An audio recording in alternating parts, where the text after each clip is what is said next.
सतत सत्संग। ये भाव दृढ़ करके जीवन में धारण करिए, क्योंकि सतत करने का प्रयास करेंगे तो थोड़ा कर पाएंगे। जब सुबह जगते हो तो संकल्प को कि दिन भर भजन करूंगा, दिन भर भजन करने का संकल्प होगा तो थोड़ा सा भजन होगा। क्योंकि मैं दोहराऊं अपने शब्द, माया अपना कार्य करेगी, वो बार बार विक्षेप उपस्थित करेगी, बार बार आवरण डालेगी, हम बार बार भूलेंगे। मैंने देखा साधक लोग प्रयास करते हैं कि भाई सतत नाम जप करें, भूल जाते हैं ना। फिर भी देखो, नाम जप करने से कौन रोकता है? कोई भी तो नहीं। आपका संकल्प है और नाम जप करने से आपको कौन रोक रहा है? कोई भी नहीं रोक रहा। पर फिर भी सतत नाम जप कहां होता है? सतत भगवत स्मरण कहां होता है? तो सतत करने का प्रयास करोगे तो थोड़ा कर पाओगे। यदि प्रयास ही थोड़ा हुआ तो कुछ नहीं हो पाएगा। फिर जो भजन साधन आप और मैं करते हैं ना, वो तो खारे पानी के कुएं में चुटकी भर खांड डालने जैसा है। उससे कोई जल का स्वरूप स्वभाव नहीं बदल जाता, उसका गुणधर्म नहीं बदल जाता। खारे पानी का कुआं हो और उसमें आप रोज थोड़ी सी चुटकी भर खांड डाल दो, क्या जल का खारापन दूर हो जाएगा? नहीं होगा। सतत प्रयास करना है। इसी के लिए जीवन मिला है भाई। थकिए मत, हारिए मत, जूझिए। इसी के लिए जीवन मिला है। पूर्व में चर्चा हुई कि इस मानुष देह का इसके अतिरिक्त कोई और उपयोग नहीं है भाई। नहीं तो खाना पीना सोना और न कोई चीत, सदगुरु शब्द विसारया और आदि अंत का मीत। सेवक जी महाराज कहते हैं, द्योंस खोवत सकल सोवतन रात नहीं जात जानी। ये जीवन के कुछ वर्ष नहीं गए भाई, ये जीवन के कुछ वर्ष ही आपने मैंने नहीं खोए।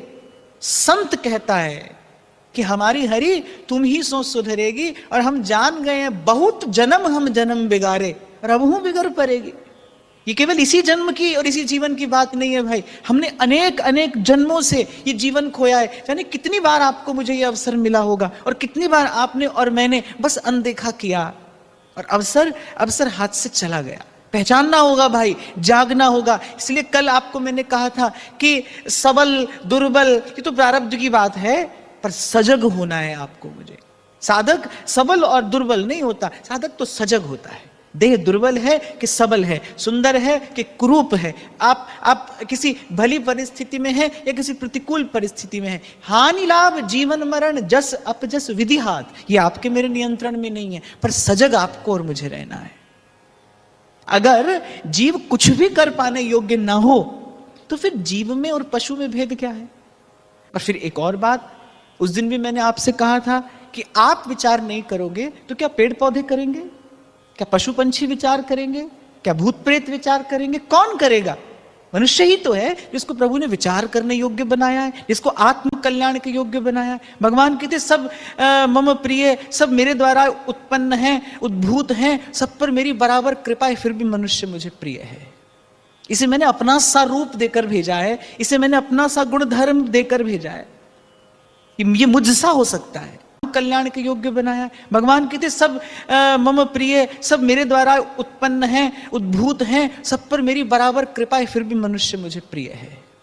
इसे मैंने अपना सा रूप देकर भेजा है।